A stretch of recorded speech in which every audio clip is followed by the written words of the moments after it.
Welcome to How Good Is Today. We're going to talk about Sun. Or Sun, I guess. She is a character that is kind of weird to talk about because if you just look at her, you see, okay, she has a bunch of machine guns. Maybe a bit too many machine guns, and maybe none of them in the spot where you would expect a machine gun to be, as in something you hold or operate when it's like maybe you have a machine gun like stands around in the environment, you like just walk up to it and use it, or you like carry it around. No, she has it as hands and behind her back, and she actually has attack animations where she has to like duck down so that it hits. None of this makes any sense, okay? But let's just move past it. We'll need to move past this together as a community. That this is just fucking weird, okay? If we take a look at her actual voice actor, we see that she's voiced by JoJo. Also her discs are 2 Excel discs and 2 Charge discs, and she's a heal type. And this is almost more weird than her weapons, is the fact that she's a heal type. Now, just a little bit of background on Sun is that she is basically a drill instructor, like a general in an army. I think it was like the general of the Black Feathers or whatever. And she's super duper strict, and she's a pretty big narcissist, one of the biggest narcissists maybe in the entire cast. And she's a healer. And none of this makes any sense. And then on top of that, you take her weapons, and you're like, well, now it definitely doesn't make any sense. But let's actually talk about her character. Let's move all of that aside. Let's talk about her character. Her stats they're not terrible, but as you would expect from a heal type character, none of them are really that special or amazing. I mean, defense is alright, attack is alright, HP is alright, but nothing super amazing anywhere. If you take a look at her personal, it's actually looking pretty alright. If healing is good. Is healing actually good in this game? And that's kind of where it comes down to, because we're going to talk about a healer here with a heal personal. Is healing actually good in this game? No. Why? Because if you have a 4-star character, like this, why not just get one that does damage, and then you just kill your enemies? And the only places where, and I need to talk about this as well, because a new type of content has just been released. Right? We've just gotten Battle Museum, and Battle Museum is actually a piece of content where healing might actually be useful for a lot of people. And I will say this, and for a lot of people, healing might actually be useful. I didn't say this during Yuma. I actually wanted to say this because I thought about stuff to say during the review, and I just got so worked up about Yuma that I totally forgot about talking about it. But yeah, Battle Museum has just been released where healing might actually be useful for a lot of people. However, and this is the thing, once your characters get strong enough, once you have an account that is strong enough, like my account, like I'm a free to play, but my account is pretty darn strong, I have no use for healers because I still just kill shit really fast. When I heard that there's a 1 million HP Holy Mummy who has a bunch of DPS, I was like, awesome. She might actually survive until turn 2. I have a Karin, like I feel like my main account is a 2-slot Karin. She doubles for like 2 million damage against something like that. Okay, sure, no problem. And you have plenty of ways of building a double before that. But yeah, if you don't have those tools available for you, right? If you don't have good Memoria, if you don't have good characters, like Karin, of course, or just in general, if you have a fresh account or an account that isn't very well kitted out in general, then yeah, healing might actually be important to you, okay? And if healing is actually important to you for example, 100 Evils, or for EX Challenge Quests, or for Battle Museum, probably not Kimochi, because even if you have a very fresh account, you probably won't have a character die in Kimochi, then healing might actually be interesting. And if healing is interesting, this personal might actually have a use, right? If you actually get to use this personal and you really need the healing, this is actually a pretty good personal, okay? This is actually a pretty good personal, I'll say that. Moving on for a character though, her connect gives attack up, which is alright. Would have flagged 40% here. Would have flagged 40% here, but it's okay. Also removes status ailments, which is not going to help that often, but whenever it does, it's awesome.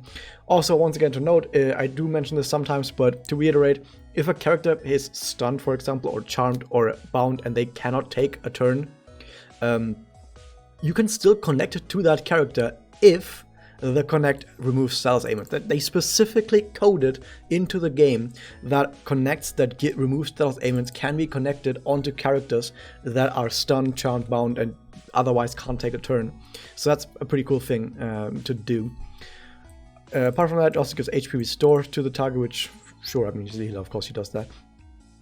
Now, to her Magia and Doppel. Damage all enemies gives Accel MP gain up, which is, in my opinion, is probably the best thing about this entire thing, because Accel MP gain up, even if you don't actually need to heal, which is another downside of healers, is that when you don't actually need to heal, healers do absolutely fucking nothing. But at least in this case, she actually does something, even if you don't need to heal right away, right? Even if you don't have any use for the heal, then it also does. Then at least you can give MP Accel MP up. So your team is gonna be able to get to Magia and Doppel a lot faster, and that's a pretty good thing. Let's give stealth ailment resistance up, so we can kind of see that, yeah, she doesn't like stealth ailments. Just in general, she's gonna have a lot of stuff about anti-stealth ailments. She doesn't like it, which is a cool thing to have, but on the other hand, there's not that many places in the game where the enemy really tries to completely destroy you with stealth ailments, and even when they do, it's better to have the resistance than it is to remove it. That said, this Magia does both. It gives you resistance and removes all the one it has on you, so you kind of get both, which is pretty good. But in general, it's better to not get the ailments in the first place, and this helps you with that. And even if you do, you can remove it. Nice. Having both of that, it should actually be like standard. Like if you have any character that wants to like work against status ailments, it should actually be baseline that they have both removal and resistance. They need both of that to actually be good at this, but if they have to choose between one or the other, probably should choose the resistance. And what does the Doppel do? Well, the usual. The 3-turn buff becomes 5 turns, okay. Another 3-turn buff becomes 5 turns, okay. Remove stealth ailments, HP restore, yeah, sure, nothing too special. But 5-turn buff on Accel MP gain up, 37.5% of it, it's decent, okay? It's decent. And if you really are on a quest where the enemy is gonna have stealth ailments, guess what? 60% for 5 turns, that's fucking amazing. That's actually pretty darn good. So I would say so far she's looking at pretty amazing options if you really have a weak account that might need a healer, or specifically that might need a tool against status ailments. Moving on to a Spirit Huntsman though, before I give the complete laydown on what she's actually like. Fast mana up is actually pretty darn good. Probably one of the best notes you can that anyone can have on Spirit Huntsman, so it's great that she has that. But does she have anything else that's good? Which is Aqua Attribute Damage Cut, which is, I mean, okay, sure. Regenerate HP, fine. Anti-bind, okay. But here's the interesting thing, she just gets defense up and additional defense up at critical HP. That said, her defense isn't that super duper amazing. Like, she's not gonna be a tank specifically outright. Like tanks get to like 14,000 defense and higher, like 15,000, 16,000 defense, like just base what it says right here.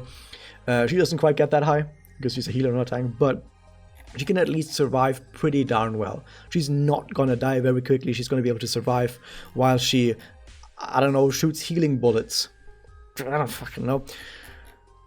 And Magia Adept, which is whatever. So most of her nodes don't really do anything, but the Fast Mana up is nice, and she is decently tanky, at least. The Crisis Guard, the fact that this gives you defense up at critical HP is interesting, because of course she can heal, so once she drops to critical HP, she can survive a few more hits, and then get healed up by her own Magia, by her own Doppel, and then get healed up again and be fine again. So you can rescue herself. Which is why I think this is a unit that is kind of specifically pretty alright in Battle Museum, specifically because she can survive very well while healing everyone, specifically with her personal. Now, what else does she have as active? Stealth resistance up to self 50%. It's kind of hard to actually make use of this, because even if the enemy uses stealth ailments, first off, it's only 50%, but secondly, and more importantly, the enemy might just not target you. Like, you might know the enemy, oh, there's an enemy mummy or whatever who's going to use a single target bind. It might just not target Sun. In which case, you kind of feel like an idiot if you use this and then it just doesn't even target you. But if it does, you might feel good about yourself. More importantly though, it gives Survive, which once again reinforces this idea that, hey, if she drops to low HP, she's going to survive longer, she's going to survive, like specifically survive with this effect. And then when she gets healed from that effect, she's still going to be on critical HP, she's still going to receive this defense bonus. Maybe she's going to be able to survive another hit after that. And she can just, hopefully, heal yourself up with a doppel. That said, it's only like on doppel 38%. It's fucking nothing. That's just so little. But at least she generates 5% on top of that, so she can at least survive a little bit longer. So overall, it's kind of like a really hardened battlefield medic. The weapon should have been like an actual like briefcase of medic supplies, like the white briefcase. It's not really a briefcase, like the box with the just like a health kit, like a med kit, you know, like you're playing an old retro game, and you have like the med kit. That should be her weapon. You just froze med kits. That makes more sense than having 3 miniguns. Whatever. But yeah, everything as I've said so far, she really does seem like a unit that has been tailor-made specifically to help out weaker accounts in Battle Museum. Right, she sticks around for a long time. She can heal pretty well the entire team, while if there are nodes that have ailments, she can counter those ailments. Nice. That said, does she do anything else? Not really. I mean, like I said, healers in this game are kind of terrible, because once you actually get strong characters, you don't really need healers anymore, right? No whale will ever use a healer character on any team. It's just completely useless. Not even in Battle Museum. Whales like one-shot every wave in Battle Museum as well. Like, I one-shot most stages as well, and I'm free to play. So at some point you just don't need healers. They're like a crutch when you have a low account. But then you also need to think about yourself. Wait a second. If healers are crutches when I have a bad account until I get better units, I could let go of those crutches faster if I just specifically save for strong units. So by getting healers, your account stays weak for longer than if you were to instead save for strong characters and get your account stronger faster. So don't get healers, guys. That said, if you really want to play a healer, or if you really like Sun, maybe you're a Miri and you really like her legs and you're good all over the legs and you're like, step on me, then yeah, roll for her, of course. I mean, I know I used to say this on every single review, but I probably should say it more often. If you like this character, or if you just really want to have a healer, then yeah, go for it. Roll for this character. It's gonna be good. Moving on, for the Memoria that are on this banner, you have Flickering Aspiration, which I hoped that with the character only being that maybe the Memoria, the Foster Memoria in this would be really good. It's not bad, but in terms of power level for a 4-star Memoria, it's kind of not that amazing, right? Like 25% attack up is the minimum that you would expect on a 4-star attack up Memoria. And the other effect that it has on it is anti-bind, which is an effect that is barely ever useful. So I don't know. It doesn't even have that much attack. Like we've seen 2,200 attack Memorias recently, so yeah, you can do better than this. That said, it is an unlimited Memoria. It is an unlimited Memoria, so you might see it randomly spook you in SP Gacha, in which case, hey, you get like a 20% attack up already without maximum break, which is actually okay.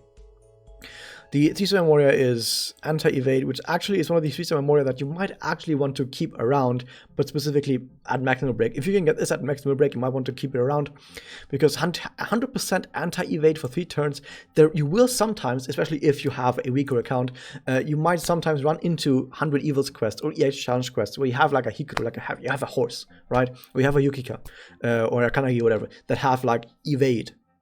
And you can be like, oh no, I have 100% anti-evade for 3 turns. You just pop that and you smack him. You absolutely smack him. But yeah, overall, in terms of the overall power level of this gacha, this is one of the lowest power level gachas we've seen probably in a year. But as I also said earlier, if you like this character, roll for it anyway. That was it. Hope you guys enjoyed. Hit that subscribe button, ring the bell, and I'll see you guys next time.